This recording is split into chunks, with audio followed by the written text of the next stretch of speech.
meu marido se tornou gerente do banco e comemorou a promoção entregando-me os papéis do divórcio no mesmo dia. Assinei sem chorar e fui embora em silêncio enquanto ele ria com os colegas sobre se livrar de peso morto. Anos depois, ele me rastreou através de registros bancários, encontrando apenas o silêncio de chamadas e mensagens ignoradas. Aquele homem olha através de você, não para você. As palavras da minha mãe pairavam na cozinha como fumaça que eu não conseguia afastar. O jantar de ação de graças havia terminado. A louça estava lavada. Meu irmão Marcos tinha saído com a esposa uma hora antes, mas minha mãe me encurralou com aquele olhar. Aquele que dizia que ela estava segurando a língua por tempo demais. Mãe, isso não é. Não. Ela torceu o pano de prato nas mãos, a voz tensa, com um misto de preocupação e raiva. Não o defenda para mim, Lizzie. Eu vi você se encolher por 8 anos enquanto aquele homem tirava e não dava nada em troca. Ele está estudando para ser promovido. Quando ele virar técnico, as coisas vão mudar. É isso que ele te diz? Ela riu amargamente e tristemente. Querida, ele já mudou. Você só não percebeu que não faz mais parte do futuro dele. As palavras me atingiram como golpes físicos. Eu queria discutir, queria listar todos os motivos pelos quais ela estava errada. Mas, parada na cozinha dela, a mesma cozinha onde ela me ensinou a fazer pão e me alertou sobre garotos que faziam grandes promessas, eu não conseguia encontrar as palavras. Ele me agradeceu na semana passada, eu disse semanalmente, disse que não conseguiria fazer isso sem mim. E quanto lhe custou esse agradecimento? Tudo. Minhas manhãs processando contas médicas em um escritório apertado, onde as luzes fluorescentes zumbiam constantemente e faziam minha cabeça doer. Minhas noites servindo vinho e estacas para casais que comemoravam aniversários enquanto eu usava sapatos confortáveis e engolia meu cansaço. Minha conta poupança nunca passou de $300. Meus sonhos ficaram menores a cada ano até caberem na sombra de Frank. O Marcos me ligou ontem. A mamãe continuou, mais gentil agora. Ele também está preocupado com você, diz que o Frank está te usando como um cartão de crédito roubado, estourando o limite antes de denunciar o desaparecimento. Eu deveria ter ficado brava com eles por falarem do meu casamento pelas costas. Pai, eu só me sentia cansada. Tão cansada que nem consigo imaginar. Eu o amo, sussurrei. Mamãe me puxou para um abraço que cheirava a sabonete de lavanda e comida natalina. Eu sei que sim, querida, mas ele te ama ou ama o que você faz por ele? Não respondi. Não conseguia responder porque a pergunta estava no meu peito há meses, cada vez mais pesada. Frank chegou tarde em casa cheirando a uma colônia que eu não tinha comprado para ele. Toda vez que ele cancelava planos por causa de eventos de networking para os quais eu não era convidado. Cada vez ele dizia, em breve, querido, em breve, enquanto eu me esforçava ao máximo para financiar sua ascensão na carreira corporativa. A viagem para casa levou 40 minutos pelas ruas vazias do feriado. Cada sinal vermelho me dava tempo para pensar nas coisas que eu estava evitando. Por exemplo, Frank me apresentou em eventos bancários como Elizabeth, que me dava muito apoio, em vez de minha esposa. Como os extratos de cartão de crédito que encontrei escondidos na bolsa da academia dele, mostrando cobranças em restaurantes nos quais eu nunca tinha ido. Como o jeito como ele começava a fechar o laptop rapidamente sempre que eu entrava na sala.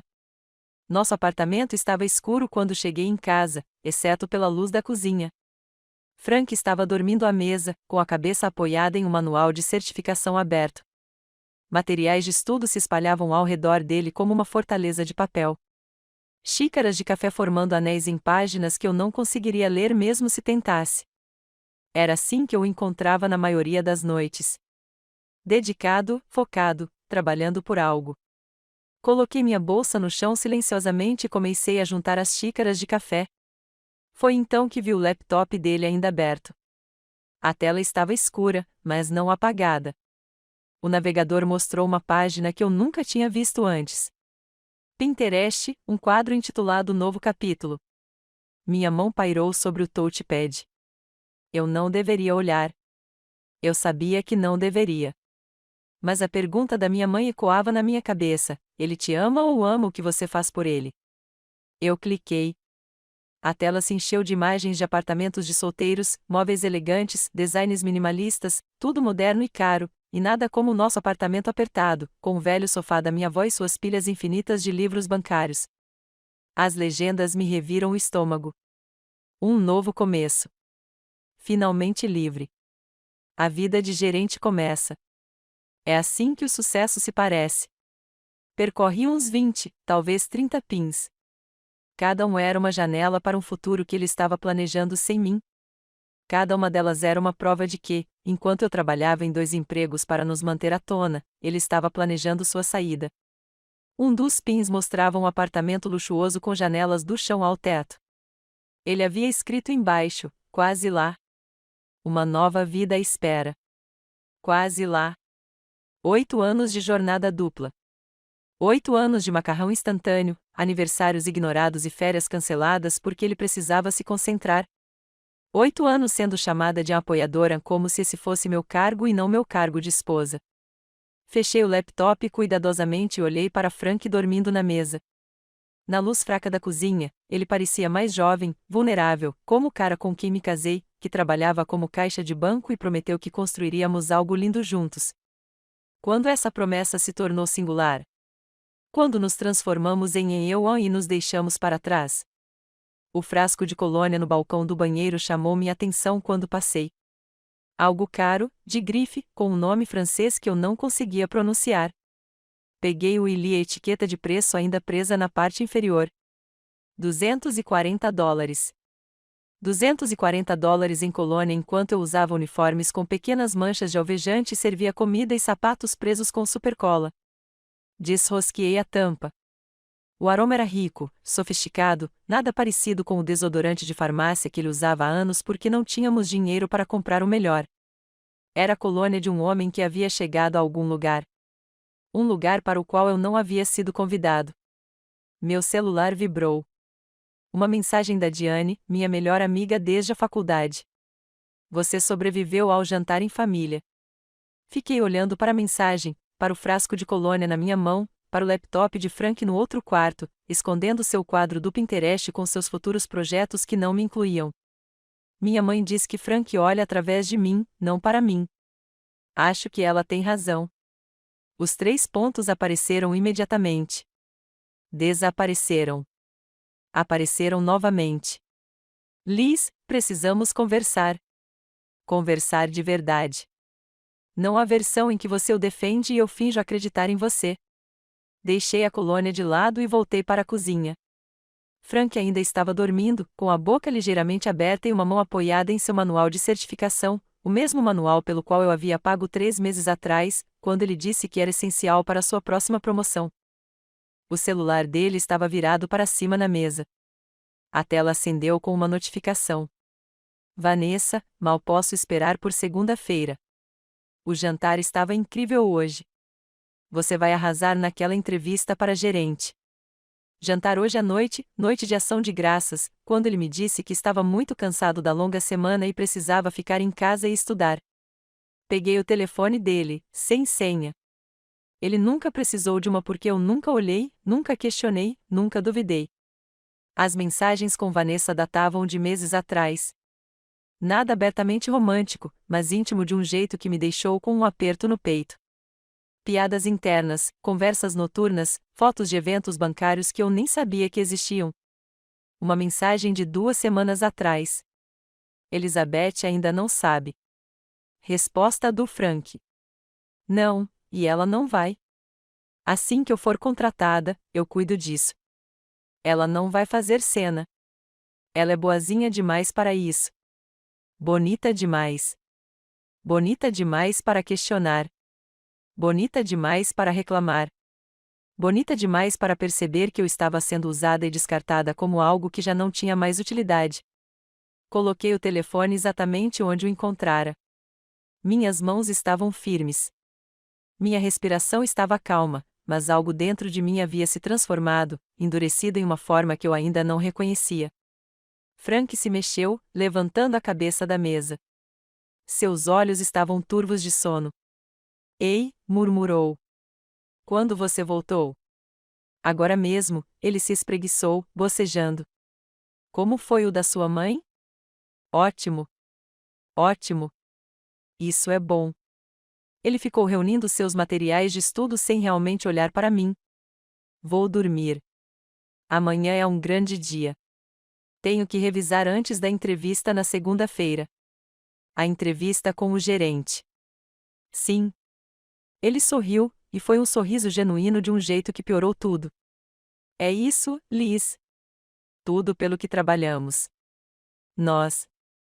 Ele disse nós, mas quis dizer eu. Tudo pelo que trabalhei, tudo que sacrifiquei. Tudo que abri mão para que ele pudesse chegar à linha de chegada e chamar isso de sua própria conquista. Frank, eu disse enquanto ele se dirigia para o quarto, ele se virou. É. Eu quase disse isso. Quase contei a ele que sabia sobre o mural do Pinterest, a colônia, o jantar com a Vanessa, as mensagens sobre me ajudar quando ele conseguisse o que queria. Mas algo me impediu. Um instinto que dizia que o silêncio era mais poderoso que o confronto. Que eu precisava ver até onde ele iria, quão completa seria sua traição. Nada. Eu disse, boa sorte, segunda-feira. Ele sorriu novamente, já meio adormecido, já ensaiando mentalmente as respostas para a entrevista. Obrigado, querida. Não conseguiria fazer isso sem você. As palavras que costumavam parecer amor agora pareciam uma fatura. Ele desapareceu no quarto, e eu fiquei sozinha na cozinha, cercada por seus livros de certificação, guias de estudo manchados de café e evidências de uma vida que ele estava construindo sem mim. A pergunta da mamãe ecoou novamente: ele te ama ou ama o que você faz por ele? Finalmente tive minha resposta e isso custaria tudo a ele. Não dormi naquela noite. Não consegui. Toda vez que fechava os olhos, via o quadro do Frank no Pinterest. Quase lá. Uma nova vida me aguardava. As palavras tocavam repetidamente como uma música que eu não conseguia desligar. Pela manhã, eu já tinha tomado uma decisão. Não iria confrontá-lo. Não lhe daria a chance de mentir, explicar ou fazer promessas que nunca cumpriria.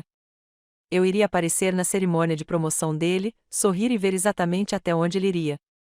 Se ele estava planejando me descartar, eu queria vê-lo fazer isso. Queria ver o homem que passei 8 anos construindo revelar quem ele realmente era. Frank saiu cedo naquela manhã e me deu um beijo na testa ao sair. Aquele gesto automático e ausente que costumava significar alguma coisa. Grande dia, disse ele, ajeitando a gravata no espelho do corredor. Uma das novas. Aquelas caras que eu tinha pago sem saber que eram figurinos para uma apresentação para a qual não fui convidado. Boa sorte, eu disse. Ele parou na porta, pasta na mão. Por um segundo, algo brilhou em seu rosto. Talvez culpa ou apenas nervosismo com a entrevista. Obrigada por tudo, Liz. Sério? Sei que já faz muitos anos, mas finalmente chegamos. Nós. Aquela palavra de novo. Tão fácil para ele dizer. Tão sem sentido. A porta se fechou e eu fiquei sentado sozinho em nosso apartamento, cercado por seu sucesso. As certificações emolduradas na parede. A mesa do banqueiro que ele insistiu que comprássemos no ano passado. O armário cheio de ternos que eu havia financiado. Troféus de uma vitória que eu nunca compartilharia. Meu telefone vibrou. Uma mensagem do Frank com apenas um endereço e um horário. 18 horas, espaço para eventos do banco no centro da cidade. Não, mal posso esperar para comemorar com você. Não, este é o nosso momento. Apenas logística, como se eu fosse uma tarefa na lista de afazeres dele. Comparecer à cerimônia de promoção, trazer a esposa e se desfazer dela depois. Liguei para o meu turno da manhã no escritório de cobrança médica dizendo que estava doente. Sandra me substituiu. Ela sempre fazia isso. Depois fui às compras. O vestido que encontrei não era caro, mas também não estava em liquidação. Azul marinho justo, o tipo de coisa que me fazia parecer que pertenço a um lugar legal. Debitei no cartão de crédito que Frank não sabia que eu estava monitorando. Aquele em que ele estava levando Vanessa para jantar. No espelho do provador, mal me reconheci. Quando foi que parei de comprar coisas que me faziam sentir bem? Quando foi que cada compra se tornou um cálculo entre o que podíamos pagar e o que Frank precisava? Pratiquei sorrir no meu carro antes de ir para o local. Não o sorriso cansado que eu usava no restaurante. Não um sorriso de desculpas que eu dava para o Frank quando pedia alguma coisa. Um sorriso verdadeiro. Do tipo que não chegava aos meus olhos, mas parecia convincente o suficiente de longe. O espaço para eventos do banco ficava no centro da cidade, todo em vidro e com arquitetura moderna, o tipo de lugar que gritava sucesso. Balões prateados diziam parabéns, Frank, em uma parede. Havia uma fonte de champanhe e um buffet que provavelmente custou mais do que meu salário mensal. Reconheci alguns rostos de eventos bancários anteriores. Aqueles em que fui apresentada como Elizabeth, muito prestativa e logo esquecida. Eles estavam agrupados em volta de Frank como se ele fosse da realeza, rindo de suas piadas e brindando suas conquistas. E lá estava Vanessa, com seu terno elegante e cabelo perfeito, parada um pouco perto demais de Frank, com a mão em seu ombro. O gesto era casual, familiar, o tipo de toque que vem de meses de jantares, conversas noturnas e segredos compartilhados sobre como lidar com esposas inconvenientes. Frank me viu me aproximando. Seu sorriso vacilou por meio segundo antes de se recuperar, assumindo um tom que eu nunca tinha visto antes. Profissional, distante, como se eu fosse um cliente que ele precisava decepcionar com delicadeza. Elizabeth, ele disse, não Liz, não querida. Elizabeth. Formal. Final. Parabéns, eu disse, com meu sorriso de treino firme. Você deve estar muito orgulhoso. Estamos, interrompeu Vanessa, e embora tenhamos revirado meu estômago. Frank trabalhou muito duro para isso. O Frank trabalhou, não nós trabalhamos, não Elizabeth e o Frank trabalharam. Só o Frank. Ele tem, concordei, com a voz firme. Deve ser bom finalmente conseguir o que você queria. Algo brilhou nos olhos de Frank. Culpa. Alívio. Eu não conseguia mais dizer. Talvez eu nunca tivesse conseguido. Ele enfiou a mão na pasta, a de couro que eu tinha guardado durante 3 meses para o Natal passado, e tirou uma pasta de papel pardo, grossa, com aparência oficial. O que é isso? Perguntei, embora, lá no fundo, eu já soubesse. Seu pacote de saída. Ele o estendeu como se fosse uma transação comercial, como se estivesse me entregando uma avaliação de desempenho em vez do fim de 8 anos. A conversa na sala morreu em partes. Conversas parando no meio da frase enquanto as pessoas se viravam para assistir. Isso era entretenimento para eles. Drama na festa de promoção. Algo para fofocar mais tarde, enquanto bebíamos. Abri a pasta. Papéis do divórcio. Todas as linhas preenchidas. Todas as caixas marcadas. Minha linha de assinatura em branco e esperando. Meu nome está escrito errado na página 3. Elizabeth com um Z em vez de um Z. 8 anos. E ele nem conseguia escrever meu nome corretamente nos papéis que encerravam nosso casamento. Não entendo, eu disse, embora entendesse perfeitamente. Cargos de nível gerencial precisam de parceiros adequados. A voz de Frank era alta o suficiente para o círculo de colegas ouvir, como se ele estivesse fazendo uma apresentação. Eu precisava que você chegasse até aqui, Elizabeth. Você foi essencial nesse processo. Mas agora preciso de alguém que consiga acompanhar meu ritmo. Vanessa se mexeu ao lado dele, e eu vi naquele momento. O jeito como ela o olhava, o jeito como ele inclinava o corpo em direção ao dela. Isso não era novidade. Isso já vinha acontecendo há meses, talvez mais, bem debaixo do meu nariz, enquanto eu me esforçava até a exaustão para financiar a escalada dele. Alguém como a Vanessa? Perguntei. Frank teve a decência de parecer desconfortável. Um pouco. Não se trata dela. Trata-se de não sermos mais compatíveis. De diferentes estágios da vida. Diferentes fases da vida. Como se eu fosse um carro velho que ele dirigiu até poder comprar um novo.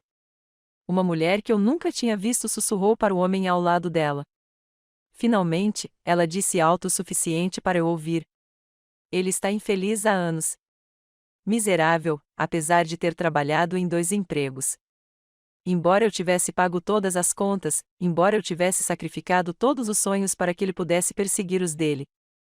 Frank pigarreou. Você está completamente sem peso. Eu estava carregando você e não consigo mais. Não para onde estou indo. Peso morto. A sala girou por apenas um segundo. Não de choque. Eu sabia que isso aconteceria no momento em que vi o painel dele no Pinterest. Mas ouvi-lo dizer isso em voz alta na frente de todas essas pessoas, com Vanessa parada ali, parecendo simpática. Algo dentro de mim não se quebrou. Cristalizou-se em algo duro, frio e claro. Olhei para os rostos ao meu redor, alguns com pena, a maioria divertidos.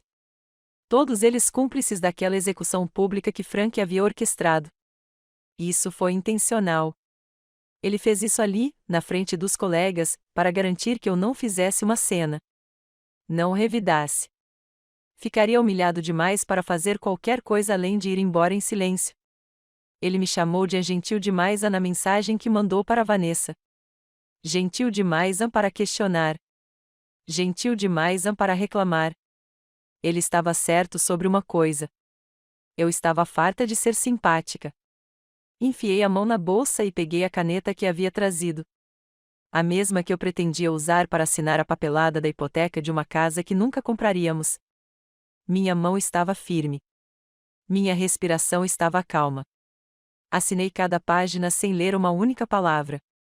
Minha assinatura é clara, firme e definitiva. Frank piscou. O quê? Você não vai lutar com você? Implorar para você reconsiderar? Fazer uma cena. Coloquei os papéis preenchidos na mesa de presentes, ao lado de uma garrafa de champanhe que alguém havia trazido. Por que eu faria isso, Frank? Você acabou de me dizer que sou um peso morto. Por que eu iria querer continuar apegado a alguém que me vê como um fardo? O salão ficou completamente silencioso. Até a equipe do buffet parou de se mexer. Parabéns pela sua promoção, eu disse, minha voz clara o suficiente para todos ouvirem. E parabéns por estar solteiro. Tenho certeza de que você e Vanessa serão muito felizes juntos. Pelo menos até ela perceber que você é o tipo de homem que usa as pessoas e as joga fora quando não servem mais. O rosto de Vanessa empalideceu. Frank abriu a boca e depois a fechou novamente. Peguei um punhado de camarão enrolado em bacon da bandeja de um garçom que passava. Parece caro. Obrigado pela refeição de despedida. Então caminhei em direção à saída. Queixo erguido, ombros para trás. Cada passo medido e deliberado. Atrás de mim, os sussurros irromperam. A voz de Vanessa se elevou acima das demais. Será que ela acabou de... Não me virei. Não dei a eles a satisfação de ver meu rosto. Não deixei que vissem que minhas mãos tremiam ou que meu peito parecia estar afundando. Lá fora, o ar da noite batia fresco no meu rosto. Percebi que estava aprendendo a respiração há 8 anos, talvez mais. Entrei no meu carro e dirigi, não para casa. Eu não podia voltar para aquele apartamento cheio de coisas do Frank e meus sacrifícios. Dirigi até o estacionamento do supermercado mais próximo e sentei lá com meu vestido novo, comendo camarão caro envolto em bacon enquanto meu casamento se desfazia em uma sala de conferências a 3 quilômetros de distância. Meu telefone vibrou. Diane, como está a festa? Olhei para os papéis do divórcio no banco do passageiro e para minha assinatura ainda molhada no estacionamento, estendendo-se ao meu redor como uma metáfora para o meu futuro. Vazio, mas meu. Só assine minha liberdade. Acontece que o peso morto pode ir embora sozinho. Diane me ligou de volta 30 segundos depois. Como assim, você assinou sua liberdade? Eu ainda estava sentada no estacionamento do supermercado. Meu vestido novo estava amassado, o rímel provavelmente borrado, e eu estava comendo o último pedaço de camarão. Ele me entregou os papéis do divórcio na festa de promoção dele. Me chamou de peso morto na frente de todo mundo. Então eu os assinei. Silêncio. Então você os assinou. Ali mesmo. Bem ali. Não li uma palavra. Só assinei e fui embora. Meu Deus. Liz? Sua voz falhou. Você está bem? Onde você está? Estacionamento do Kings Market na Quinta Rua. Comendo seus petiscos caros e planejando meu próximo passo. Seu próximo passo? Qual será o próximo passo? Olhei para o nosso prédio do outro lado da cidade. Aquele que eu mal podia pagar, mas que havia pago um empréstimo enquanto Frank construía sua carreira. Vou embora hoje à noite. Vou levar tudo o que é meu e desaparecer. Desaparecendo onde? Ainda não sei, mas em algum lugar que ele nunca pensará em procurar. Diane ficou em silêncio por um momento. Precisa de ajuda? Não, preciso fazer isso sozinha. Mas Diane, quando ele te ligar e ele disser que me mudei para algum lugar distante. Antártida, a Lua. Não me importo. Liz, me prometa. Ela expirou lentamente. Eu prometo. Mas me mande uma mensagem quando chegar ao seu destino. Certo. Preciso saber se você está segura. Liguei o carro. Vou ligar. Diane, obrigada por não dizer que eu avisei. Estou guardando isso para mais tarde, quando você estiver acomodado e feliz e puder rir de como ele foi idiota. Voltei para o apartamento às 8h30. Frank só chegaria em casa daqui a algumas horas. Ele estaria comemorando com os colegas, provavelmente com Vanessa no colo. Eu tinha tempo. A primeira coisa que fiz foi ligar dizendo que estava doente pelo resto da semana. Nos 2 empregos. Sandra, do escritório de cobrança médica, não fez perguntas. Cuide-se, disse ela, e eu me perguntei se ela sabia, se todos sabiam, exceto eu. Então comecei a fazer ligações. Primeiro para a conta corrente conjunta, onde meus contra-cheques estavam depositados há 8 anos, enquanto Frank ia para sua conta de investimentos, a qual eu nunca tive permissão para acessar. Retirei exatamente $5.300 que ganhei em turnos em que meus pés sangravam e minhas costas gritavam. A caixa do banco processou a informação sem fazer comentários, mas seus olhos demonstravam algo parecido com simpatia. Fechando a conta também, eu disse. Ambas as assinaturas são necessárias para isso, senhora. Então remova meu nome imediatamente. Ela digitou por um instante. Pronto. Mais alguma coisa? Sim. Se Frank Caldwell vier perguntar sobre essa transação, diga a ele que você não pode discutir isso. Seus dedos pararam no teclado. Então ela assentiu uma vez. Protocolo padrão de privacidade. Claro. Depois vieram as contas de serviços públicos.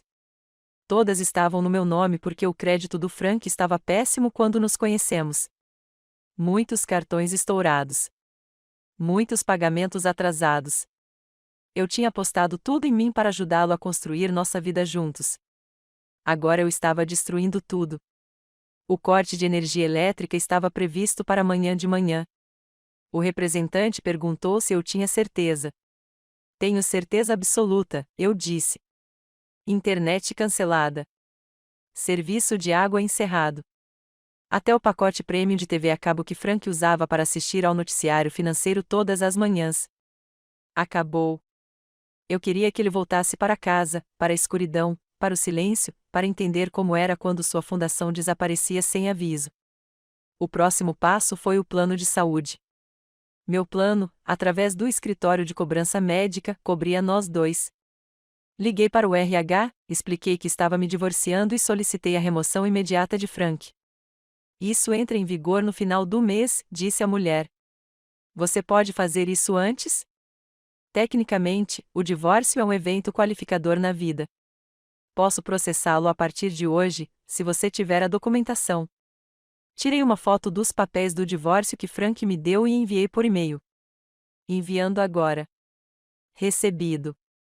Certo. O Sr. Caldwell será removido da cobertura a partir de hoje. Ele receberá uma carta de notificação. Ótimo. Deixe-o correr atrás de um novo seguro. Deixe-o sentir como é quando alguém puxa a rede de segurança sem pedir. À meia-noite, eu estava fazendo as malas. Não tudo, só o que importava. A caixa de joias da minha avó, aquela com a aliança de casamento dela, eu planejava passar para minha filha algum dia. A porcelana da minha mãe, o conjunto que ela me deu quando Frank e eu nos casamos. Cada peça cuidadosamente embrulhada em jornal. Foi então que encontrei o extrato do cartão de crédito. Estava enfiado na bolsa de ginástica do Frank, amassado como se ele tivesse pensado em jogá-lo fora, mas esqueceu. Alisei-o sobre a mesa da cozinha e li os preços. Hotéis, 3 diferentes nos últimos 4 meses, todos na nossa cidade. Todas as noites em que Frank dizia que estava trabalhando até tarde, restaurantes em que eu nunca tinha ido, datas das quais eu me lembrava claramente porque estava trabalhando em turnos dobrados enquanto ele supostamente estava fazendo networking. Joalheria, $1.500. Eu nunca tinha ganhado joias do Frank. Nem no nosso aniversário, nem no meu aniversário, mas alguém ganhou. Minhas mãos estavam firmes enquanto eu fotografava a cada página. Então continuei procurando. Na gaveta da mesa dele, encontrei recibos. Receitas de jantar com 2 entradas, 2 bebidas e uma sobremesa para compartilhar. Ingressos de cinema. Ele me disse que estaria em uma conferência financeira naquele fim de semana. Uma conta de serviço de quarto de hotel da noite em que ele foi promovido a gerente assistente. Na gaveta de meias dele, escondida sob as meias sociais caras que comprei para ele no Natal passado, encontrei um cartão de aniversário. Na frente, taças de champanhe. Dentro, uma caligrafia feminina para muitas outras noites como a da terça-feira passada. Você me faz sentir a mulher mais sortuda do mundo. V. A festa de promoção não foi o começo. Foi apenas a primeira vez que ele parou de esconder. Sentei-me no chão do nosso quarto, cercada por evidências de meses, talvez anos de traição, e não chorei. Chorar significaria que eu estava surpresa. Chorar significaria que eu não sabia, lá no fundo, que Frank tinha desistido do nosso casamento muito antes de me entregar aqueles papéis. Em vez disso, tirei fotos de tudo, cada recibo, cada cobrança, cada prova de que, enquanto eu trabalhava até a exaustão, Frank estava construindo uma vida diferente. Criei uma pasta no meu telefone com o nome apenas no caso e fiz backup de tudo no armazenamento em nuvem. Eu não sabia se precisaria. Não sabia se haveria uma briga por bens, pensão alimentícia ou qualquer outra coisa. Mas uma coisa eu aprendi claramente: não confie em nada do que Frank disse e documente tudo. Às 2 da manhã, meu Honda estava lotado. Roupas, livros, utensílios de cozinha que na verdade eram meus. A arte dos meus anos de faculdade que Frank sempre dizia ser amadora. Tudo que importava cabia no meu pequeno carro, e tudo que não importava podia ficar aqui com ele. Deixei as coisas dele exatamente onde estavam. Seus diplomas na parede, sua mesa, seu armário cheio de ternos pelos quais eu havia pago. Troféus de um sucesso que nunca foi realmente nosso. No balcão da cozinha, deixei um bilhete no verso de uma conta de luz. A luz foi cortada. A internet foi cancelada, a água foi cortada. Você queria saber o que o peso morto faz? Para de te carregar. Boa sorte com seu recomeço. E tranquei a porta pela última vez e dirigi para o norte, sem destino em mente. A rodovia estava vazia naquela hora, só eu e alguns caminhões de longa distância e as linhas brancas desaparecendo sob meus faróis. Dirigi até meus olhos arderem, até que a raiva no meu peito começou a parecer menos fogo e mais gelo. Em um ponto de parada nos arredores de Seattle, comprei um café horrível em uma máquina de venda automática e desdobrei um mapa rodoviário sobre o meu capô. O céu estava começando a clarear, com aquele cinza que antecede o amanhecer e faz tudo parecer irreal. Seattle. O nome se destacava no mapa, grande o suficiente para desaparecer em lugares tão distantes que Frank jamais me encontraria por acaso. Diferente o suficiente para que eu pudesse construir algo novo sem que sua sombra me seguisse. Peguei meu celular e liguei para Diane do orelhão em frente ao ponto de parada. Meu celular teria GPS. Eu não ia arriscar. Sou eu disse quando ela atendeu, com a voz rouca de sono. Liz, onde você está? O Frank está ligando para todo mundo. Sua mãe, Marcos, para mim. Ele parece desesperado. Ótimo. Diga a ele que me mudei para o Alasca ou para a Europa. Diga a ele que entrei para uma comunidade ou me tornei guarda florestal. Não me importa o que você diga a ele, desde que não seja nem perto de onde eu realmente estou. Onde você está realmente? Olhei para a estrada que se estendia para o norte, para as montanhas ao longe, que se tornavam roxas com o amanhecer. Algum lugar onde ele nunca me encontrará. E Diane, continua ligando. Diga a ele para parar. Diga a ele que eu assinei os papéis dele e que ele conseguiu exatamente o que queria. Ele está dizendo que foi um erro. Que ele não quis dizer isso. Que você está entendendo mal. Eu ri alto e amargamente. Claro que sim. Os serviços públicos foram cortados e sua vida confortável acabou. Diga a ele que entendo perfeitamente. Pela primeira vez em 8 anos, finalmente entendo. Quando cheguei em Seattle, o sol já estava alto. Encontrei um motel barato e dormi por 4 horas. Quando acordei, comecei a procurar apartamentos online. O estúdio que encontrei era pequeno, com apenas 37 metros quadrados, mas tinha vista para o Space Needle através de uma janela, e era meu, completamente meu. A proprietária era uma mulher mais velha chamada Senhora Tim, que me encontrou no prédio com as chaves e um sorriso gentil. Vai se mudar para Seattle? Ela perguntou enquanto eu preenchia a papelada. Recomeçar? Eu disse simplesmente. Ela estudou meu rosto. Eu provavelmente parecia exausto, talvez um pouco abatido, e assentiu como se ela tivesse entendido tudo o que eu não estava dizendo. Primeiro mês, metade do preço, e aí ela disse. Todo mundo merece uma segunda chance de começar. Mudei-me naquela tarde com um colchão de ar, uma mala de roupas e o porta-joias da minha avó. Nenhum endereço de encaminhamento registrado, nenhuma atualização de mídia social, nenhum rastro de migalhas de pão. Naquela noite, sentei no meu colchão de ar comendo comida chinesa para a viagem do restaurante do andar de baixo e preenchendo formulários de emprego online. Meu telefone vibra constantemente, Frank liga de números diferentes, deixa mensagens de voz que apaguei sem ouvir. Bloqueei cada número metodicamente. Do lado de fora da minha janela, Seattle brilhava contra o céu escuro e, pela primeira vez em 8 anos, o futuro parecia que eu poderia construir. Frank havia me apagado da vida dele em uma sala de conferências cheia de estranhos. Agora eu estava me apagando nos meus próprios termos. E, diferentemente dele, eu não estava deixando nenhum rastro para trás. O colchão de ar começou a vazar lentamente na minha terceira noite em Seattle. Acordei às 4 da manhã deitado no chão duro, com as costas doendo. E por um momento, não consegui lembrar onde estava. Então tudo voltou à tona. Frank, os papéis do divórcio, a viagem para o norte, o apartamento estúdio que era meu e só meu. Levantei-me e fiz café instantâneo na pequena cozinha. Pela janela, o Space Needle se iluminava contra a escuridão que precedia o amanhecer. E em algum lugar naquela vista, encontrei algo próximo da paz. Aos 7 anos, eu estava vestido e pronto para entrevistas de emprego.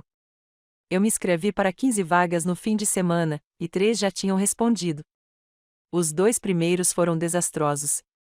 Um queria que eu começasse com um salário inicial menor do que eu ganhava no escritório de cobrança médica.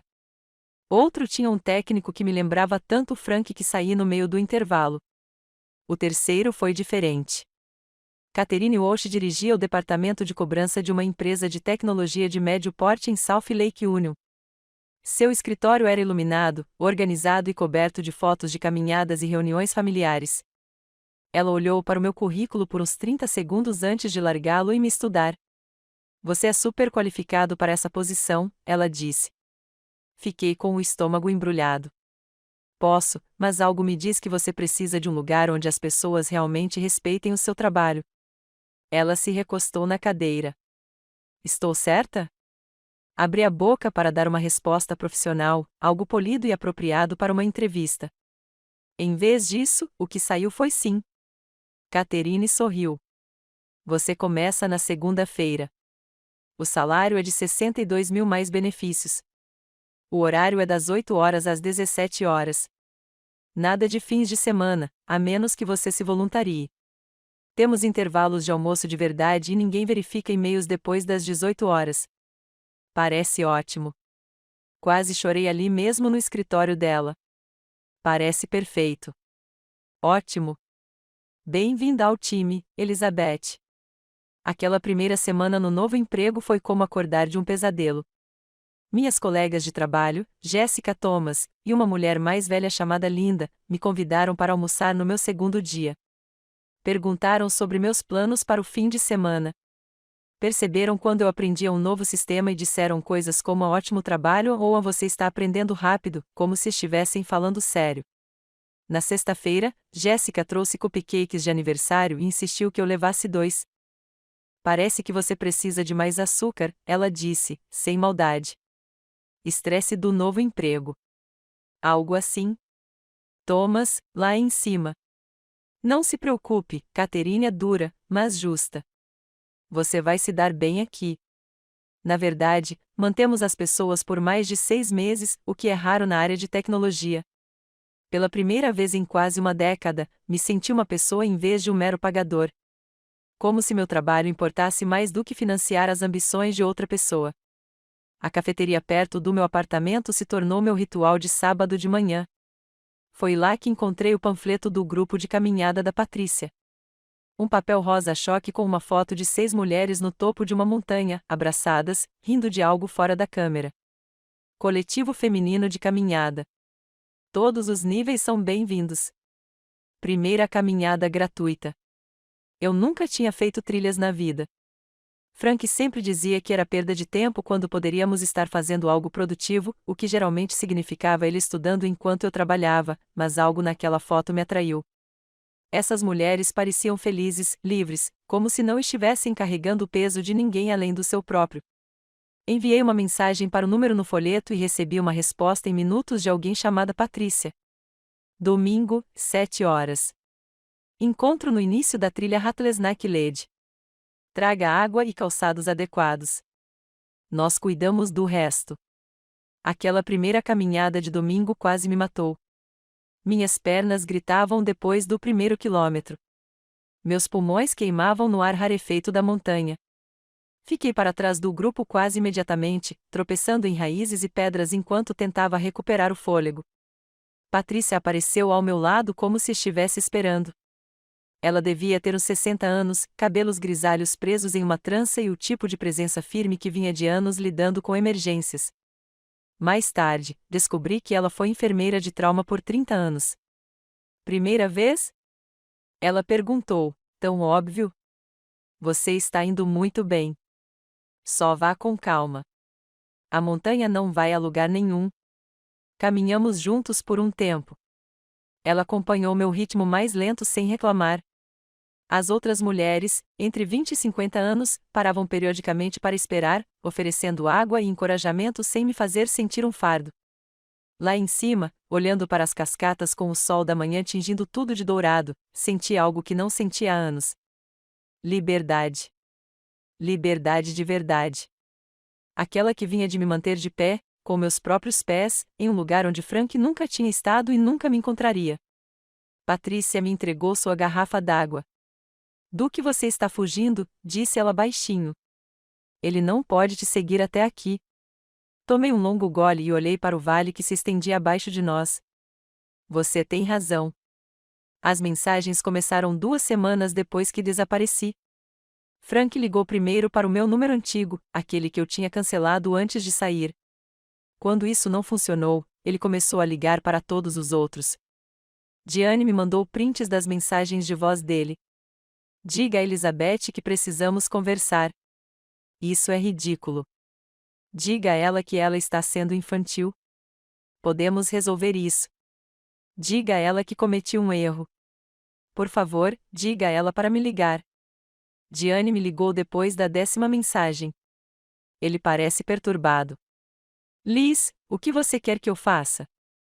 Eu estava sentado no meu apartamento estúdio, observando a chuva cair pela janela, comendo pad thai para a viagem e me sentindo mais satisfeito do que me sentia há anos. Diga a ele que me mudei para a Europa para um cargo de pesquisadora médica. Faça com que pareça permanente. Você quer que eu minta? Quero que você faça com que ele pare de olhar. Você consegue fazer isso? Ela ficou em silêncio por um momento. Eu consigo fazer isso. As ligações para Diane pararam, mas não pararam em todos os outros lugares. O Marcos me mandou uma mensagem uma semana depois. Seu ex está me ligando para perguntar onde você está? O que devo dizer a ele? Diga a ele que não teve notícias minhas. Teve notícias da mamãe? Ele ligou para ela ontem à noite. Disse que estava chorando. Isso me fez parar para pensar. Frank chorando. Frank, que tinha me entregado os papéis do divórcio na sua festa de promoção e me chamado de peso morto na frente dos colegas, agora estava chorando para minha mãe. Liguei para minha mãe naquela noite. Ela atendeu no primeiro toque. Lizzie, graças a Deus. Você está bem? Estou bem, mãe. Mais do que bem, na verdade. O Frank ligou aqui ontem à noite. Disse que cometeu um erro terrível e precisava te encontrar.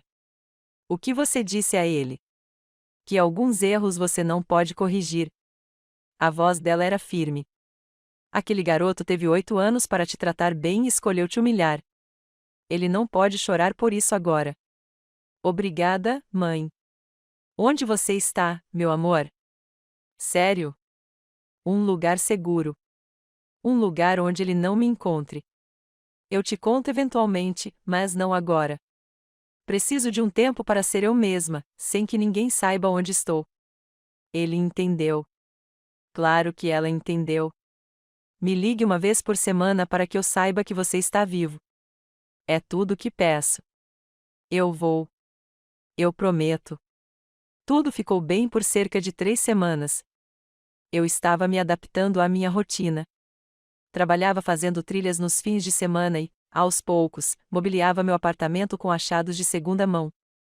Eu até fiz amizade com meu vizinho, um estudante de arte chamado Riley, que tocava violão mal, mas com entusiasmo. Então, numa terça-feira, a Jéssica do trabalho me encontrou na hora do almoço. Seu rosto demonstrava preocupação. Ei, pergunta estranha. Você conhece alguém chamado Frank? Meu estômago embrulhou. Por quê? Ela pegou o celular e me mostrou uma foto tirada por alguém no saguão do nosso escritório.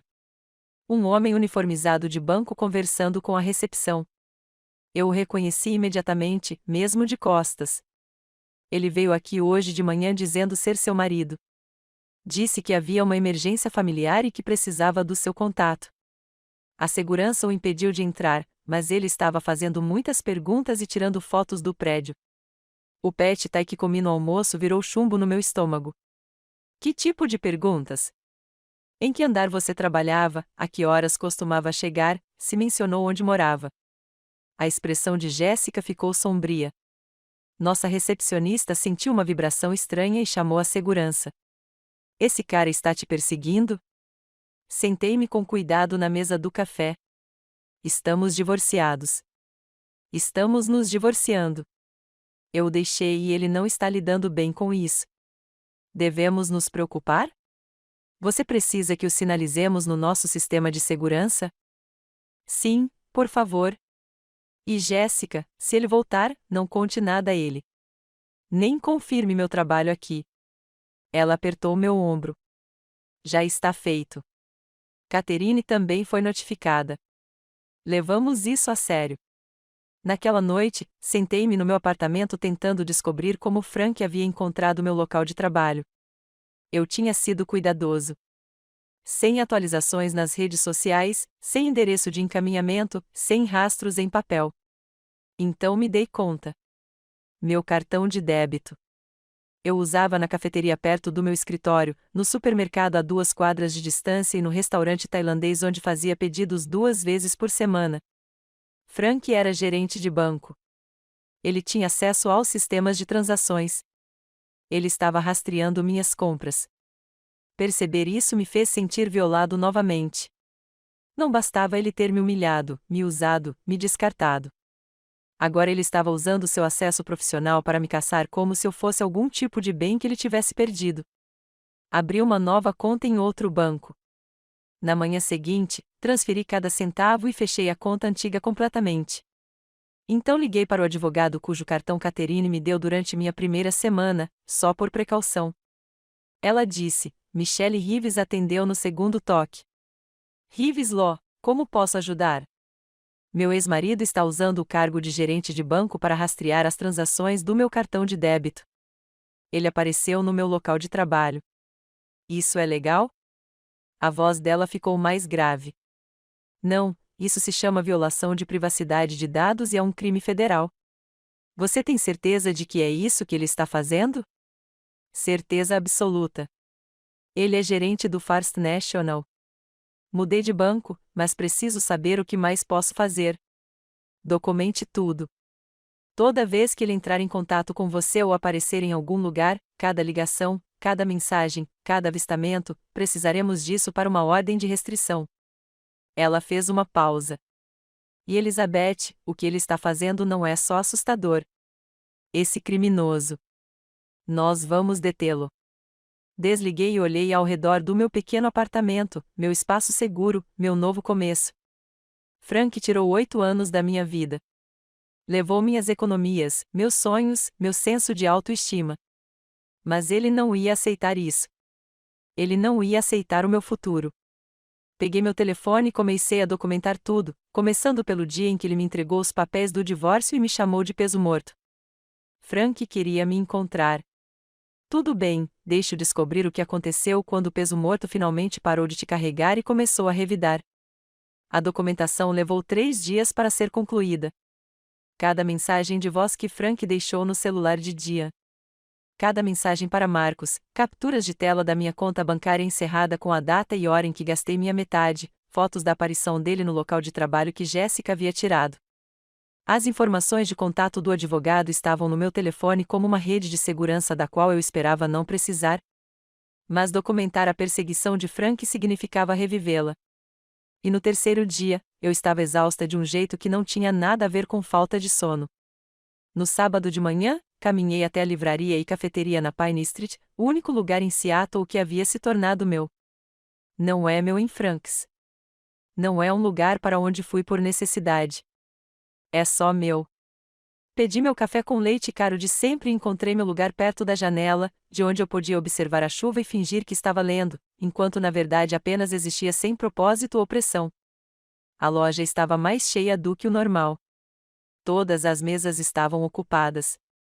Pessoas curvadas sobre laptops, livros ou conversas que pareciam importantes. Com licença. Este lugar está ocupado? Olhei para cima. O homem parado ali tinha talvez a minha idade, cabelo escuro precisando de um corte e óculos um pouco embaçados pela chuva lá fora. Ele segurava um café em uma mão e um livro de bolso gasto na outra. É tudo seu, eu disse, movendo minha bolsa. Ele se sentou com um sorriso de desculpas. Obrigado. Sábados são brutais aqui. Costumo chegar mais cedo, mas dormi até mais tarde. Assenti e voltei para o meu livro, ou tentei, mas ele estava se acomodando na minha frente, e havia algo na maneira como ele cuidadosamente colocou o café na mesa e abriu o livro que parecia atencioso, como se ele tivesse consciência de compartilhar o espaço e quisesse fazer isso bem. Depois de alguns minutos, ele deu uma olhada no meu livro. Série Fundação. Você está lendo Asimov? Tentando. É minha terceira tentativa. Continuo me distraindo com a política e perdendo a noção de quem é quem. Ele riu. É justo. O primeiro livro é denso. Fica ainda melhor no segundo, quando você percebe que toda a preparação valeu a pena. Acabamos conversando por 3 horas. O nome dele era James. Ele era engenheiro de software em uma empresa no centro da cidade, natural de Portland, morou em Seattle por 2 anos e ainda estava descobrindo a cidade. Conversamos sobre livros. Ele adorava ficção científica. Eu adorava mistérios. Conversamos sobre a chuva em Seattle e se ela era realmente pior do que as pessoas diziam ou apenas mais persistente. Conversamos sobre os empregos terríveis aos quais sobrevivemos. Faturamento médico e atendimento em restaurantes, eu disse quando ele perguntou sobre os dois ao mesmo tempo por cerca de 8 anos, ele estremeceu. Isso parece exaustivo. Era. Não dei mais detalhes. Não mencionei o Frank, nem porque eu tinha 2 empregos, nem nada disso. E ele não insistiu. Não fez perguntas incisivas sobre o meu passado, nem sobre o motivo de eu ter me mudado para Seattle, nem sobre qualquer outra coisa que as pessoas costumam perguntar. Ele simplesmente aceitou o que ofereci e seguiu em frente. Quando ele finalmente olhou o celular e percebeu há quanto tempo estávamos conversando, pareceu genuinamente surpreso. Nossa! Perdi completamente a noção do tempo. Eu também. Ele hesitou e então perguntou: Você gostaria de jantar comigo algum dia? Tem um restaurante vietnamita perto do meu apartamento que faz uma comida incrível. Meu instinto imediato foi dizer não, me proteger, manter minha nova vida simples e descomplicada. Aí pensei no Frank me chamando de peso morto. Cerca de 8 anos me encolhendo para que ele pudesse ocupar mais espaço. Sobre ficar sentado sozinho no meu apartamento comendo comida para a viagem enquanto construía uma vida segura, mas solitária. Sim, eu disse. Eu gostaria disso. O rosto de James se iluminou. Sério? Ótimo. Você pode me dar o seu número? Trocamos números de telefone e ele foi embora com um aceno e aquele mesmo sorriso de desculpas. Fiquei sentado sozinho à mesa por mais 1 hora, com o café frio há muito tempo, pensando no que eu tinha acabado de concordar. Namorar James foi como descobrir que eu tinha falado a língua errada durante toda a minha vida adulta. No nosso primeiro jantar, quando a conta chegou, ele a pegou automaticamente. Eu o peguei na mesma hora. O reflexo de 8 anos pagando por tudo. Nossas mãos colidiram sobre a pasta de couro. Eu cuido disso, ele disse. Podemos dividir. Ele pareceu genuinamente confuso. É isso que você quer? Porque eu te convidei para sair, então pensei em pagar. Mas se você preferir ir embora, tudo bem também. A pergunta me surpreendeu. Frank nunca tinha perguntado o que eu queria. Ele simplesmente presumiu que eu daria conta do recado, e de fato deu. Dividir é bom, eu disse. Certo. Ele sacou o cartão para pedir metade, sem qualquer ressentimento ou cálculo sobre qual prato custaria mais. Nosso terceiro encontro foi uma caminhada, uma das trilhas mais fáceis da Patrícia, que eu havia mencionado durante o jantar. James me pegou às 9 horas, trouxe mais água e mix de trilha e estabeleceu um ritmo que combinava com o meu, em vez de sair na frente.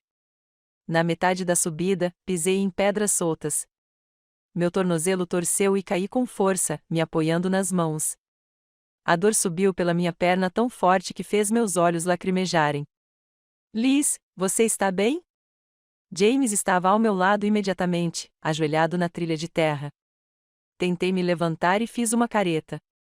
Acho que torci alguma coisa.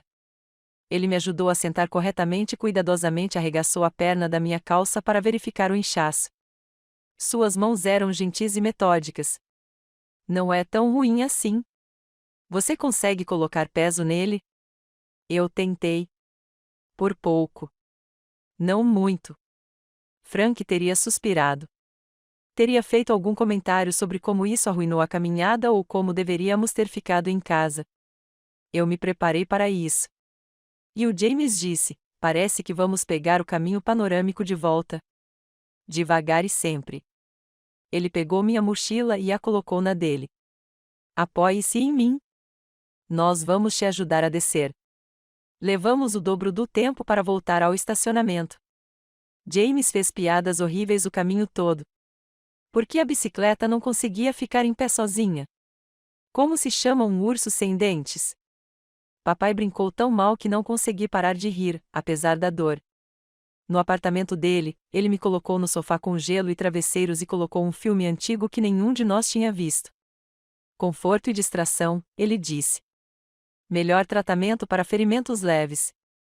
Sentado ali com o tornozelo elevado assistindo a um filme cujo enredo eu nunca lembraria, percebi algo que fez meu peito apertar. Eu me sentia segura, realmente segura, sem ansiedade de ser um fardo ou preocupada em dizer a coisa errada ou calcular quanto esse inconveniente me custaria mais tarde. James me pegou olhando para ele em vez da tela. Você está bem? Precisa de mais gelo. Não, estou bem. Isso é bom. Eu falei sério, mais do que ele poderia imaginar. Os meses que se seguiram pareceram viver em cores depois de anos de tons de cinza. James e eu entramos num ritmo tranquilo. Jantares em que até dividíamos a conta. Caminhadas de fim de semana com o grupo de Patrícia, onde ele se tornou o favorito porque sempre se voluntariava para carregar água extra. Noites tranquilas na casa dele ou na minha, onde cozinhávamos juntos e a limpeza era compartilhada sem discussão. Ele conheceu minhas amigas de Seattle.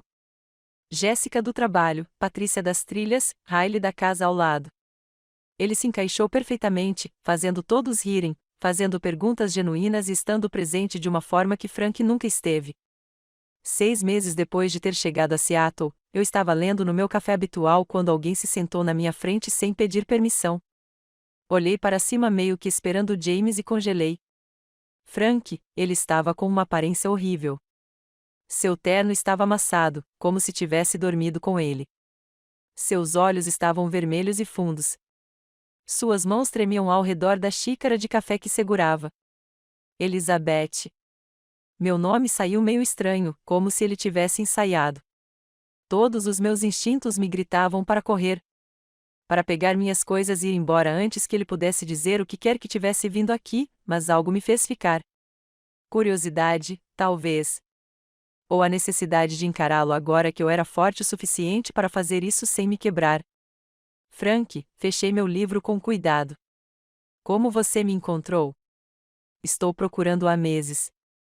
Contratei alguém. Precisava falar com você. Você contratou alguém para me encontrar. As palavras tinham um gosto amargo. Você sabe que isso se chama perseguição, certo? Eu sei. Eu sei que é. Mas Elizabeth, eu cometi um erro. O maior erro da minha vida. Eu observei do outro lado da mesa. O homem por quem passei 8 anos me sacrificando. O homem que me chamou de peso morto na frente dos colegas. Ele parecia diminuído de alguma forma. Menor. O que você quer, Frank? Eu quero explicar. Eu quero. A voz dele falhou. Preciso que você entenda o que aconteceu. A pressão, as expectativas. Vanessa me dizia no ouvido que eu precisava de um tipo diferente de parceira para o meu novo cargo. Alguém mais refinada, mais do que eu, concluí. Alguém que não tivesse 2 empregos para pagar as contas. Não, não é isso. Ela estava errada. Eu estava errado. Meu Deus, Liz, eu estava tão errado. Ele estendeu a mão sobre a mesa como se fosse pegar a minha. Movia a minha para o meu colo. Preciso de você. Tudo desmoronou sem você. O apartamento, as contas, a minha vida. Não consigo fazer isso sozinha. Havia verdade por trás de todas as suas desculpas. Você não precisa de mim, Frank. Você precisa do que eu fiz por você. Minha voz era firme. Vem. Você precisa de alguém para pagar suas contas, administrar sua vida e fazer você se sentir bem-sucedido. Você precisa de uma funcionária, não de uma esposa. Isso não é verdade. Eu te amo. Não, você ama o que eu te dei. Há uma diferença. Levantei-me e juntei minhas coisas. E só para você saber, essa vaga foi preenchida permanentemente. Por Deus, Toby, não sou mais o apoio de ninguém. Frank estava desesperado demais agora. Por favor, podemos conversar? Conversar de verdade. Eu vou melhorar. Eu vou ser melhor. Só me dê uma chance de provar que estou comprometido, Frank. A cor sumiu do rosto dele como se eu tivesse desligado a tomada. Ele cambaleou um passo para trás. Namorar James foi como descobrir que eu tinha falado a língua errada durante toda a minha vida adulta.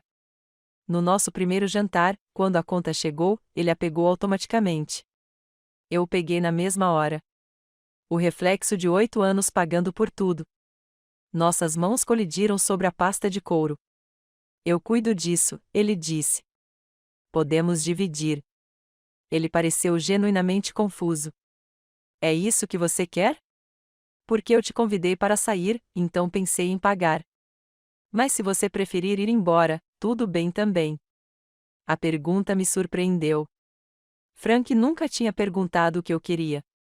Ele simplesmente presumiu que eu daria conta do recado, e de fato deu. Dividir é bom, eu disse. Certo. Ele sacou o cartão para pedir metade, sem qualquer ressentimento ou cálculo sobre qual prato custaria mais. Nosso terceiro encontro foi uma caminhada, uma das trilhas mais fáceis da Patrícia, que eu havia mencionado durante o jantar. James me pegou às 9 horas, trouxe mais água e mix de trilha e estabeleceu um ritmo que combinava com o meu, em vez de sair na frente. Na metade da subida, pisei em pedras soltas. Meu tornozelo torceu e caí com força, me apoiando nas mãos. A dor subiu pela minha perna tão forte que fez meus olhos lacrimejarem. Liz, você está bem? James estava ao meu lado imediatamente, ajoelhado na trilha de terra. Tentei me levantar e fiz uma careta. Acho que torci alguma coisa. Ele me ajudou a sentar corretamente e cuidadosamente arregaçou a perna da minha calça para verificar o inchaço. Suas mãos eram gentis e metódicas. Não é tão ruim assim. Você consegue colocar peso nele? Eu tentei. Por pouco. Não muito. Frank teria suspirado. Teria feito algum comentário sobre como isso arruinou a caminhada ou como deveríamos ter ficado em casa. Eu me preparei para isso. E o James disse: parece que vamos pegar o caminho panorâmico de volta. Devagar e sempre. Ele pegou minha mochila e a colocou na dele. Apoie-se em mim. Nós vamos te ajudar a descer. Levamos o dobro do tempo para voltar ao estacionamento. James fez piadas horríveis o caminho todo. Por que a bicicleta não conseguia ficar em pé sozinha? Como se chama um urso sem dentes? Papai brincou tão mal que não consegui parar de rir, apesar da dor. No apartamento dele, ele me colocou no sofá com gelo e travesseiros e colocou um filme antigo que nenhum de nós tinha visto. Conforto e distração, ele disse. Melhor tratamento para ferimentos leves. Sentado ali com o tornozelo elevado assistindo a um filme cujo enredo eu nunca lembraria, percebi algo que fez meu peito apertar. Eu me sentia segura, realmente segura, sem ansiedade de ser um fardo ou preocupada em dizer a coisa errada ou calcular quanto esse inconveniente me custaria mais tarde. James me pegou olhando para ele em vez da tela. Você está bem? Precisa de mais gelo. Não, estou bem. Isso é bom. Eu falei sério, mais do que ele poderia imaginar. Os meses que se seguiram pareceram viver em cores depois de anos de tons de cinza. James e eu entramos num ritmo tranquilo. Jantares em que até dividíamos a conta. Caminhadas de fim de semana com o grupo de Patrícia, onde ele se tornou o favorito porque sempre se voluntariava para carregar água extra. Noites tranquilas na casa dele ou na minha, onde cozinhávamos juntos e a limpeza era compartilhada sem discussão. Ele conheceu minhas amigas de Seattle. Jéssica do trabalho, Patrícia das trilhas, Riley da casa ao lado. Ele se encaixou perfeitamente, fazendo todos rirem, fazendo perguntas genuínas e estando presente de uma forma que Frank nunca esteve. 6 meses depois de ter chegado a Seattle, eu estava lendo no meu café habitual quando alguém se sentou na minha frente sem pedir permissão. Olhei para cima meio que esperando James e congelei. Frank, ele estava com uma aparência horrível. Seu terno estava amassado, como se tivesse dormido com ele. Seus olhos estavam vermelhos e fundos. Suas mãos tremiam ao redor da xícara de café que segurava. Elizabeth. Meu nome saiu meio estranho, como se ele tivesse ensaiado. Todos os meus instintos me gritavam para correr. Para pegar minhas coisas e ir embora antes que ele pudesse dizer o que quer que tivesse vindo aqui, mas algo me fez ficar. Curiosidade, talvez. Ou a necessidade de encará-lo agora que eu era forte o suficiente para fazer isso sem me quebrar. Frank, fechei meu livro com cuidado. Como você me encontrou? Estou procurando há meses. Contratei alguém. Precisava falar com você. Você contratou alguém para me encontrar. As palavras tinham um gosto amargo. Você sabe que isso se chama perseguição, certo? Eu sei. Eu sei que é. Mas Liz, Elizabeth, eu cometi um erro. O maior erro da minha vida. Eu observei do outro lado da mesa. O homem por quem passei 8 anos me sacrificando. O homem que me chamou de peso morto na frente dos colegas. Ele parecia diminuído de alguma forma. Menor. O que você quer, Frank? Eu quero explicar. Eu quero. A voz dele falhou.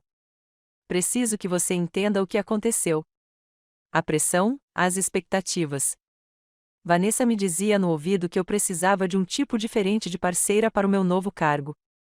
Alguém mais refinada, mais do que eu, concluí. Alguém que não tivesse 2 empregos para pagar as contas. Não, não é isso. Ela estava errada. Eu estava errado. Meu Deus, Liz, eu estava tão errado. Ele estendeu a mão sobre a mesa como se fosse pegar a minha. Movi a minha para o meu colo. Preciso de você. Tudo desmoronou sem você. O apartamento, as contas, a minha vida. Não consigo fazer isso sozinha. Havia verdade por trás de todas as suas desculpas. Você não precisa de mim, Frank. Você precisa do que eu fiz por você. Minha voz era firme. Vem. Você precisa de alguém para pagar suas contas, administrar sua vida e fazer você se sentir bem-sucedido. Você precisa de uma funcionária, não de uma esposa. Isso não é verdade. Eu te amo. Não, você ama o que eu te dei. Há uma diferença. Levantei-me e juntei minhas coisas. E só para você saber, essa vaga foi preenchida permanentemente. Por Deus, Toby, não sou mais o apoio de ninguém. Frank estava desesperado demais agora. Por favor, podemos conversar? Conversar de verdade. Eu vou melhorar. Eu vou ser melhor. Só me dê uma chance de provar que estou comprometido, Frank. A cor sumiu do rosto dele como se eu tivesse desligado a tomada. Ele cambaleou um passo para trás. Todas as evidências que eu estava coletando, extratos de cartão de crédito mostrando as despesas do hotel, o cartão de aniversário de Vanessa, capturas de tela de chamadas bloqueadas. Eu os contei. 247 registros do meu antigo banco mostrando seu acesso de nível de gerente visualizando meu histórico de transações depois que fechei a conta. Fotos que Jéssica tirou dele em nosso saguão antes da chegada da segurança. James chegou às 7, parecendo exausto. Ele tinha ficado acordado até tarde trabalhando, mas veio direto de casa quando mandei mensagem. Isso é perseguição, ele disse calmamente, olhando para as evidências espalhadas sobre a minha mesa. Isso também é fraude de identidade, violação de dados e assédio. Liz, isso não é apenas um comportamento assustador de ex-namorado. São crimes. Eu sei que você precisa de uma ordem de restrição hoje e precisa relatar o que ele fez com os sistemas bancários. Eu estava evitando isso porque não queria mais ficar presa a ele. Não queria mais audiências, advogados e ter que vê-lo. James pegou minha mão. Eu entendo, mas ele não vai parar. Ele apareceu no seu trabalho. O que vem depois? Seu apartamento? E se ele te seguir para algum lugar onde você esteja sozinha? Só de pensar nisso fiquei arrepiada. Vou chamar um advogado. Michelle Rives tinha olhos gentis e nenhuma paciência para bobagens. Ela ouviu minha história sem interromper, tomando notas em um bloco de notas.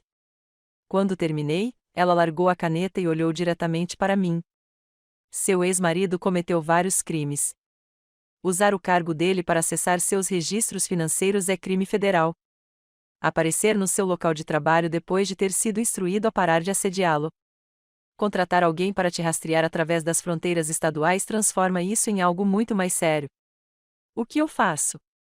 Entraremos com um pedido de ordem de restrição hoje mesmo. E eu recomendo fortemente que você registre uma reclamação na Comissão Bancária Estadual. O que ele fez com os sistemas de dados dos clientes não é apenas antiético.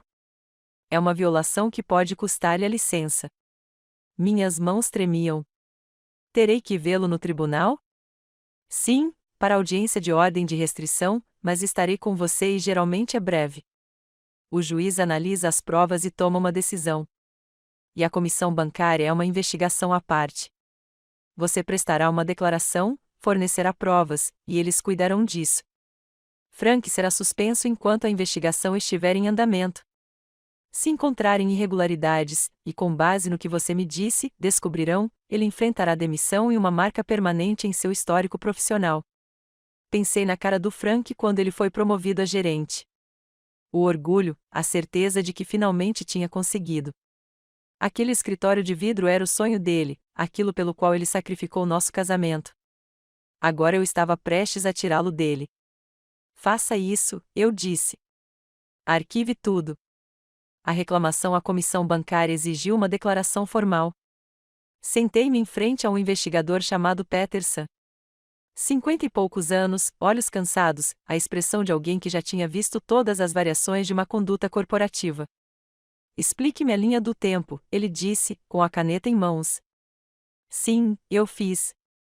Desde o momento em que notei Frank rastreando minhas compras com cartão de débito até sua aparição no meu local de trabalho. A expressão de Peterson ficava mais sombria a cada detalhe. O Sr. Caldwell tinha motivos comerciais legítimos para acessar suas contas? Não. Estávamos divorciados. Ele estava usando o acesso de gerente para rastrear minha localização. E você tem provas disso? Mostrei a documentação a ele. Peterson fotografou cada página. Senhorita Caldwell. É só Elizabeth. Agora voltei a usar meu nome de solteira. Senhorita Harper. Então o que o Sr. Caldwell fez é uma grave violação das leis federais de privacidade. Ele será imediatamente suspenso enquanto aguardamos a investigação. Se nossas descobertas confirmarem o que você relatou, e não tenho motivos para duvidar que confirmem, ele será demitido e denunciado aos órgãos reguladores federais. Ele não trabalhará mais em um banco. Ótimo, eu disse, e quis dizer isso. A audiência da ordem de restrição ocorreu 3 dias depois. Frank apareceu com um terno que parecia ter dormido com ele. Seu defensor público era jovem, sobrecarregado, claramente mal pago e com excesso de atribuições. A juíza era uma mulher de 60 anos, com cabelos grisalhos e uma expressão que sugeria que ela já tinha ouvido todas as desculpas. Ela revisou minhas evidências em silêncio, os registros de chamadas, as transações rastreadas e a visita ao local de trabalho. Quando ela olhou para cima, seu rosto estava duro. Sr. Caldwell, ela disse que o senhor usou sua posição profissional para perseguir sua ex-esposa através das fronteiras estaduais. Você apareceu no local de trabalho dela, apesar de ter sido solicitado a parar. Você fez centenas de tentativas de contato indesejadas. Esse comportamento é obsessivo, ilegal e profundamente preocupante. Meritíssimo, eu só estava tentando, Frank começou. Você só estava tentando controlar alguém que o abandonou, interrompeu o juiz. É isso que é perseguição, Sr. Caldwell. Controle disfarçado de amor. Ela concedeu a ordem de restrição imediatamente. Distância mínima de 150 metros. Nenhum contato de qualquer tipo. Violação punível com prisão imediata. Quando saímos do tribunal, Frank tentou se aproximar de mim mais uma vez. 2 oficiais de justiça o bloquearam antes que ele chegasse a 6 metros. Ela não é mais sua esposa, disse um deles, secamente. E ela não é um problema seu para resolver. Vá para casa, Sr. Caldwell. Frank olhou para mim por cima do ombro do oficial de justiça. Sua expressão era devastada, perdida, como se não conseguisse entender como tínhamos chegado ali. Olhei para trás e não senti nada. Nem raiva, nem satisfação, nem tristeza, apenas alívio por finalmente ter acabado. Michelle me acompanhou até o carro. Essa foi a parte fácil, ela disse. Agora vem a parte difícil, reconstruir sem ficar olhando para trás o tempo todo. Você consegue fazer isso? Pensei no meu apartamento, no meu trabalho, em James, em Patrícia e no grupo de caminhada, na vida que eu havia construído aos poucos depois que Frank tentou me reduzir a nada. Sim, eu disse, eu consigo fazer isso. E eu falei sério. A ordem de restrição se tornou minha rede de segurança. Pela primeira vez em meses, consegui respirar sem precisar ficar olhando constantemente por cima do ombro. Frank não pôde ligar, não pôde enviar mensagens de texto, não pôde aparecer no meu trabalho, no meu apartamento ou em qualquer lugar onde eu estivesse por 3 meses. Silêncio. Então Diane ligou. Liz, você precisa ouvir isso. A voz dela estava estranha. Nem tão feliz, nem tão triste. Frank foi suspenso do banco. Eu estava na minha mesa no trabalho. No meio do processamento, uma complicada disputa de cobrança suspendeu a investigação da comissão bancária. Eles encontraram de tudo. Acesso não autorizado a dados de clientes, violações de privacidade, tudo. Ela fez uma pausa. Ele está sendo demitido. Liz não será transferida. Não poderá se demitir discretamente. Demitido com uma anotação em seu arquivo que o acompanhará a todas as instituições financeiras do país. Coloquei minha caneta no chão com cuidado. Ah, tem mais. Vanessa foi rebaixada. Aparentemente, ela sabia o que Frank estava fazendo e o incentivou. O banco emitiu um memorando interno sobre privacidade de dados e conduta profissional. Todo mundo sabe que é sobre o Frank. Esperei a satisfação chegar. A sensação de justiça, a sensação de que Frank finalmente estava enfrentando as consequências do que fizera, me fez sentir cansado. Ele está completamente arruinado. Diane continuou. A carreira dele acabou. A reputação dele está destruída. Ele é Liz. Você está bem? Sim. Certo. Obrigado por me contar. É isso. É tudo o que você tem a dizer. O que mais há para dizer? Ele fez isso consigo mesmo. Depois que desliguei, fiquei olhando para a tela do meu computador por um longo tempo. Frank passou 8 anos construindo aquele cargo de gerente. Era toda a sua identidade, sua medida de sucesso, a razão pela qual ele sacrificou o nosso casamento. Agora ele se foi e eu não sentia mais nada. 6 semanas após a ordem de restrição ter sido emitida, Frank a violou. James e eu estávamos no meu apartamento preparando o jantar. Era noite dele cozinhar, então ele estava tentando fazer macarrão do zero enquanto eu preparava os legumes e tentava não rir da cara dele coberta de flores. Meu telefone tocou. Número desconhecido. Quase não atendi. Então algo me fez atender. Senhorita Harper, aqui é o policial Tim, do Departamento de Polícia de Seattle. Temos Frank Caldwell preso por violar uma ordem de restrição. Ele foi encontrado do lado de fora do seu prédio. A senhora está em casa agora? Meu estômago embrulhou. Sim, cheguei em casa. Fiquei em casa. Tranquem as portas. Enviaremos uma viatura para verificar o perímetro e coletar seu depoimento. James pegou o telefone das minhas mãos trêmulas e anotou os detalhes enquanto eu caminhava até a janela. A chuva marcava o vidro, fazendo com que tudo lá fora ficasse embaçado. E lá na calçada do outro lado da rua, 2 policiais algemavam alguém.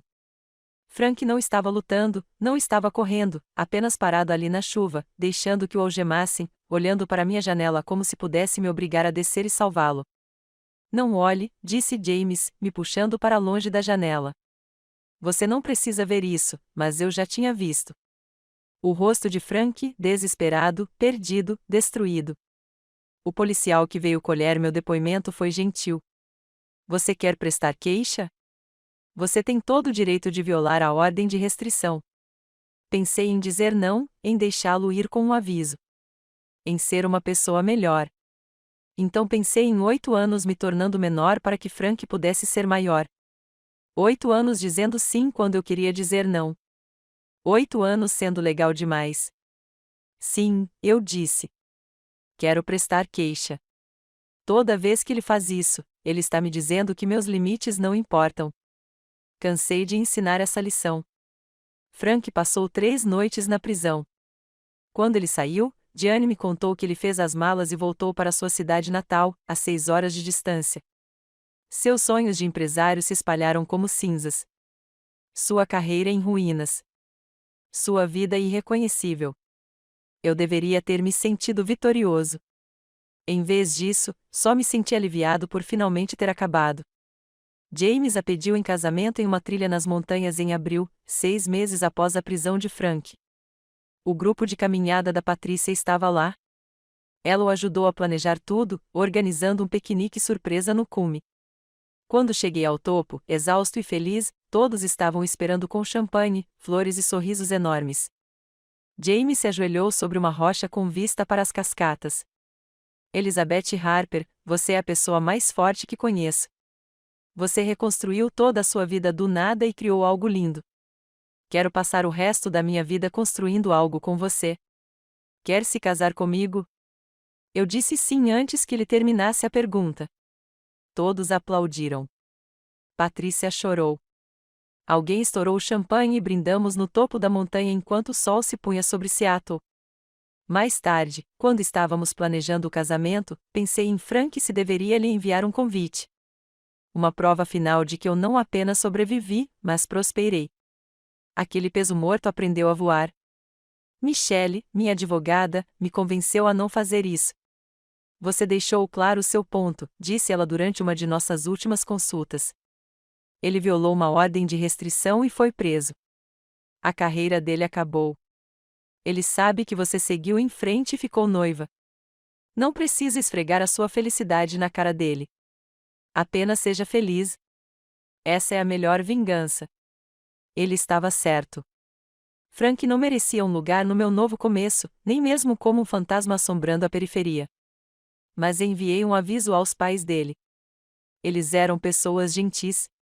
A mãe dele me ligou depois do divórcio para se desculpar pelo comportamento do filho. O pai dele enviou um cartão dizendo que estava envergonhado de como Frank me tratou. A mãe dele respondeu em uma semana: "Você merecia algo melhor do que o Frank lhe deu. Fico feliz que tenha encontrado. Seja feliz, Elizabeth. É tudo o que sempre desejamos para você." O bilhete foi breve, mas fechou uma porta que eu não sabia que ainda estava aberta. Os pais de Frank entenderam. Não o desculparam nem me pediram perdão. Apenas reconheceram a verdade e me desejaram tudo de bom. Isso pareceu o suficiente. O resto da história de Frank chegou até mim por meio de boatos. Trechos de Diane, de conhecidos em comum, de atualizações ocasionais de sua mãe. Ele trabalhava em uma pequena cooperativa de crédito em sua cidade natal. Um trabalho de processamento de pedidos de empréstimo, longe de ser de gerência, e teve sorte de ser contratado, considerando a anotação em seu histórico. Ele morava em um apartamento alugado, dirigindo um carro preso com fita adesiva e orações. E Vanessa, a mulher por quem ele me deixou, aquela que disse que ele precisava de uma parceira mais apropriada, casou-se com ele 6 meses depois do nosso divórcio. Eles duraram 11 meses antes que ela pedisse o divórcio, alegando irresponsabilidade financeira e indisponibilidade emocional. A ironia não passou despercebida. Frank jogou fora 8 anos com alguém que o apoiou incondicionalmente, correndo atrás de alguém que foi embora no momento em que as coisas ficaram difíceis. Ele torrou todas as suas economias, Diane relatou durante uma de nossas ligações. Ela ainda mantinha contato com Frank por meio de contatos de trabalho. Teve que morar com os pais por um tempo. O pai conseguiu para ele um emprego numa cooperativa de crédito. Que duro, eu disse e falei sério. Não porque sentisse pena do Frank, mas porque era difícil ver a vida de qualquer um desmoronar, mesmo à distância. Ele pergunta por você às vezes, acrescentou Diane, cautelosamente. Quer saber se você está feliz? Dei uma olhada no meu apartamento. O meu e o do James agora, desde que ele se mudou no mês passado. Nossos equipamentos de caminhada perto da porta. Nossa estante compartilhada. Fotos do grupo da Patrícia cobrindo a geladeira. Uma vida que construímos juntos. Em partes iguais, a dele e a minha. Diga que sim, eu disse. Diga que estou feliz de um jeito que ele nunca vai entender. E depois diga para ele parar de perguntar. Como isso era verdade, fiquei feliz. Não estava feliz porque a vida do Frank tinha desmoronado. Isso não me trazia alegria. Simplesmente feliz porque finalmente construí uma vida que era minha. Onde eu não carregava ninguém, onde eu não era um peso morto, um sistema de apoio ou um caixa eletrônico com pernas, apenas Elizabeth construindo algo real com alguém que me via como igual. Frank queria um novo começo sem mim.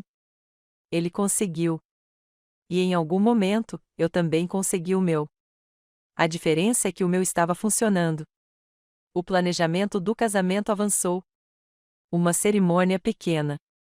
Apenas para amigos próximos e familiares. Patrícia arbitrando. Os amigos engenheiros de software do James se misturam com meu grupo de caminhada e meus colegas de trabalho da empresa de tecnologia. Nenhum fantasma convidado, nenhum passado assombrando a periferia, apenas um futuro que estávamos construindo juntos, um dia de cada vez, sem ninguém carregando mais peso do que deveria. E se Frank ouvisse sobre isso por meio de boatos e percebesse o que havia perdido, bem, isso não seria mais problema meu.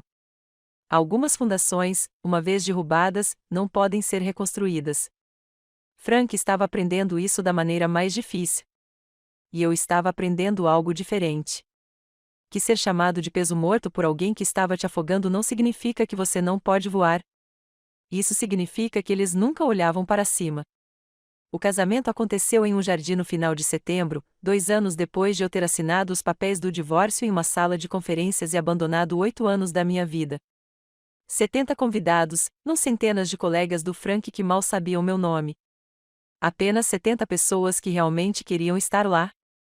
Patrícia oficiou, usando um vestido em vez de seu traje de caminhada habitual, lendo os votos que James e eu havíamos escrito, prometendo parceria, não servidão, igualdade, não sacrifício. Minha mãe chorou lágrimas de felicidade na primeira fila. Marcos me acompanhou até o altar, sorrindo como se tivesse ganhado uma aposta com o universo, o que de certa forma aconteceu. Anos atrás, ele me disse que o Frank estava me usando. Agora ele vai me ver casar com alguém que não estava. Catherine, do trabalho, pegou o buquê e imediatamente brincou: "Bem, acho que finalmente terei que baixar aquele aplicativo de namoro." Todos riram. O dia inteiro foi leve, alegre, livre do peso das expectativas de qualquer pessoa, exceto as nossas. Durante nossa primeira dança, James me puxou para perto e sussurrou: "Sabe o que é incrível? Eu posso ficar com você." Eu ri, pensando na cara do Frank quando ele me chamou de peso morto. Quando ele me jogou fora como se eu fosse algo descartável que ele já tinha superado. "Eu também posso ficar com você", eu disse. "É o melhor negócio." "Como você calcula?" "Porque eu sei como é estar com alguém que não quer te prender. Assim é melhor." "Você beijou minha testa." "Muito melhor." A casa que compramos 6 meses depois do casamento era modesta. Tinha 2 quartos e um quintal pequeno com piso que rangia quando você andava por ele. Nada como os apartamentos de luxo do quadro do Frank no Pinterest. Nada como a vida que ele havia imaginado para si. Mas era nosso. Nossos nomes na hipoteca. Nossos salários indo para uma conta conjunta que, na verdade, administramos juntos. Sem segredos, sem contas de investimento separadas, sem hierarquia financeira. Desenvolvemos rotinas que pareciam revolucionárias em sua simplicidade. James cozinhava às terças e quintas. Eu cozinhava às segundas e quartas. Nos fins de semana, descobrimos juntos. Às vezes, pedíamos comida para a viagem, às vezes, experimentávamos receitas novas que nem sempre funcionavam, mas eram sempre divertidas de testar. Quando as contas chegavam, nós as dividíamos ao meio. Quando um de nós tinha um dia ruim, o outro ouvia sem fazer disso algo pessoal ou encontrar uma maneira de ser a vítima. Era tão simples que parecia um milagre. Numa manhã de domingo, estávamos lavando louça juntos. Ele estava me lavando e secando quando percebi que estava feliz. Não aliviado, não grato, não me recuperando, apenas feliz. "Isso é normal?" perguntei. James me entregou um prato. "O que é normal?" "Isso. Sentir que estamos no mesmo time, como se fossemos parceiros, em vez de uma pessoa carregando a outra." Ele secou as mãos e me puxou para perto, ainda com espuma de sabão na camisa. "Acho que é normal para pessoas que realmente se amam. Talvez seja isso que você nunca teve com o Frank." Descansei a cabeça em seu peito. Eu achava que amor significava sacrifício, significava se esforçar até a morte para que a outra pessoa pudesse ter sucesso. Isso não é amor. Isso é servidão. Ele beijou o topo da minha cabeça. Amor é o que acontece quando duas pessoas decidem construir algo juntas. Peso igual, voz igual, esforço igual. Quando você ficou tão sábio? Tive um bom professor. Você me ensinou o que não fazer, dizendo-me o que Frank fez. 2 anos após o casamento, Catherine anunciou sua aposentadoria. Ela me chamou em seu escritório numa tarde de terça-feira, com uma expressão indecifrável.